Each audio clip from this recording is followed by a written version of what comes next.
Ann Coulter, the best-selling author. If you're one of the few people on earth who haven't read her book, In Trump We Trust, you should get it, read it. Also get her column, and you go to AnnCoulter.com or follow her on Twitter, Facebook, Ann Coulter at Twitter. Ann Coulter, how you doing? Great. How are you, Mark Simone? Very good. What do you think of all these tax cuts? Well, you know I'm not enthusiastic about them. Oh. Well, I'm still waiting for the wall. If we had known that the entire first year of the Trump presidency would not get us an immigration moratorium or even the beginning, breaking ground on a wall, but would go back to the Paul Ryan, Mitch McConnell agenda of tax cuts, he might not have narrowly beaten Hillary Clinton and all those Midwest industrial states that carried the election. And by the way, I love tax cuts. Tax cuts are great, but that should come later. That comes after the wall, after the ending of anchor babies, after the ending of sanctuary cities. This is the old. I'm talking about this strategically, not and for the country. We need more Americans working, and immigration makes fixing immigration makes everything easier. It makes welfare easier. It makes entitlements easier. It makes joblessness easier. You fix things across the board. That's why Trump won. But he got to Washington, froze up, forgot his promises, and just went to the Mitch McConnell, Paul Ryan agenda, which admittedly is better than, the Chuck Schumer, Nancy Pelosi agenda, but that's all we're going to have from now until kingdom come if he doesn't get back to his original promises. He'll get to the wall. They got the 10 prototypes already built? Mark, it's Christmas. I can't even say Christmas is coming, as is the wall. It's Christmas, and he hasn't started the wall. He's just trying to fake us out. You will have your wall by next Christmas. Why didn't I have it by this Christmas? The guy... He's going to be impeached by next Christmas if he doesn't get the wall going, because it's going to be a wipeout in the 2018 midterm elections if all Republicans have to show for themselves. I mean, this is Bush, too. This is what Bush did. Lots of wars. Nobody even knows how many wars we're in, how many troops there are abroad. We're accomplishing absolutely nothing except killing off some of the best Americans. So we got lots of wars and we got tax cuts. That was Bush. That was Bush. Well, but we have... We didn't vote for Bush. We rejected Bush. We have now embraced this all-new Trumpian republicanism. Instead of the loser Republican ideas from the past, we're going to have the wildly popular new Trumpian ideas. Say you're friends with Trump, and it's Christmas time. You need to give him a Christmas gift. Would you give him a copy of In Trump We Trust? He's read In Trump We Trust. Remind him how great he was. He needs to read it again. He used to hold it up in the rallies and tell people to buy it. Thank you. I know that. What are you, Rosie O'Donnell? All of a sudden, fight with you on the carried interest deduction. What is with these Republicans? You're absolutely right. I saw one of your tweets. I responded to one, and another one said this carried interest deduction, which is a total loophole. Gift to hedge fund managers. That, of course, was promoted by Chuck Schumer. Of course it was. It's protected by Chuck Schumer. Why? Because Wall Street gives 90% of its money to the Democrats.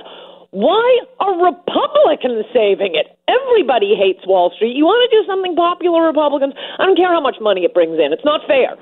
Well, yeah, but this carried interest loophole is something beloved by Democrats, by President Obama. Right. So as a tribute to them, they left it there. Nobody fought harder to keep it there than Barack Obama for 8 years. Chuck Schumer never mentioned it until yesterday. Okay, but do these Republicans understand they have to stand for election, and it's really good to let the American people know that what you're saying right now is true? Make the Democrats fight for it. Make them do it publicly. It's for hedge fund managers. That's seven people in America. Who cares? It's not 7 people. It's a few hundred, and I'm sick of hearing that pompous, blowhard Warren Buffett talk about how, I want my taxes raised. I want my taxes raised, knowing full well the Democrats and apparently some Republicans, since not one Democrat voted for this tax cut bill, President Trump ran on ending the hedge fund managers' carried interest loophole, and he was the only candidate who would have, because Republicans, again, idiotically, they're hoping they can get Wall Street to like them. Wall Street already likes the Democrats.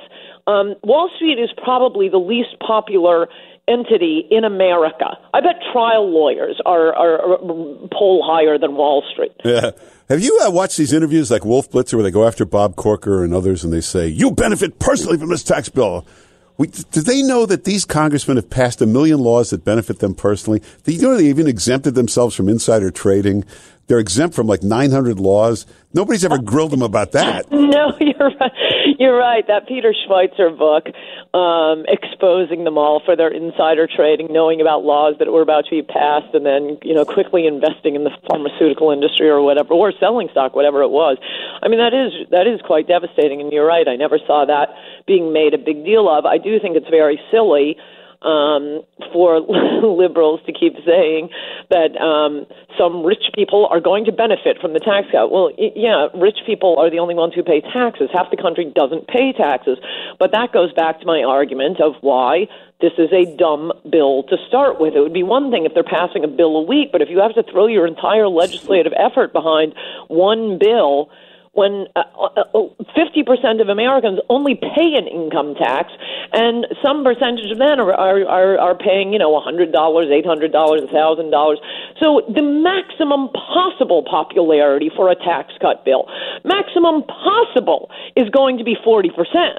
Why are you wasting your political capital on this? I promise you, a bill to end anchor babies would be 80% popular. Go back to that Donald Trump, the 70-point plan on immigration. He put it out a couple of months ago. Actually, I think he was busy tweeting, and Stephen Miller slipped into his office and wrote it up because it's magnificent. One of the provisions is stop paying welfare to illegal alien gang members. Yeah. How popular do you think that would be? Can we start with some of these common sense bills that are 80% popular? No, let's go for one that maximum possible popularity is 40%. We'll get to the other stuff. Hey, what do Republicans do in these midterms? Who do they vote for? You don't want to vote for Democrats, but you also don't want to vote. You don't want to vote for Paul Ryan or these Corker-type swamp alligators. What do you do? Well, unfortunately, what I'm worried about, and it's a real possibility unless things change in a major way, is they stay home. That's what millions of Americans have been doing for the last 30 years until Donald Trump came along. He finally gave them something in the menu of options. You're never allowed to go a la carte. Finally, there's something they wanted to order, but they're not getting it. So yeah, I'm worried about it. The way I think the midterm elections should intelligently be approached. We don't want to do another Tea Party thing where we're just trading mediocre Republicans for absolutely dastardly Democrats. But I think Republicans should be challenged if they're bad on immigration. That is the litmus test. That tells you everything you need to know about a Republican. It tells you his IQ. It tells you his principles. It tells you if he cares about the American people. That is the perfect litmus test, besides the fact that it's something we actually need to do. Yeah. Now, Ann Coulter's new column comes out tomorrow. Can you give us a little hint? What is it about? I suspect it will be about the most important issue facing the nation, immigration, because I'm very busy trimming my Christmas tree. Oh, those I can write in my sleep. There you go. And it comes out tomorrow. It'll be boffo. But just go to AnnCoulter.com. You can always get it first there. And follow Ann Coulter on Twitter and Facebook. Oh, and Instagram. You're now on Instagram. Yes, I think I've only sent out one photo. I got to get on that. You're a good Instagrammer. I'll follow your lead. And one thing, and there are many things to love about Trump. He's just got to build the wall and do the immigration stuff.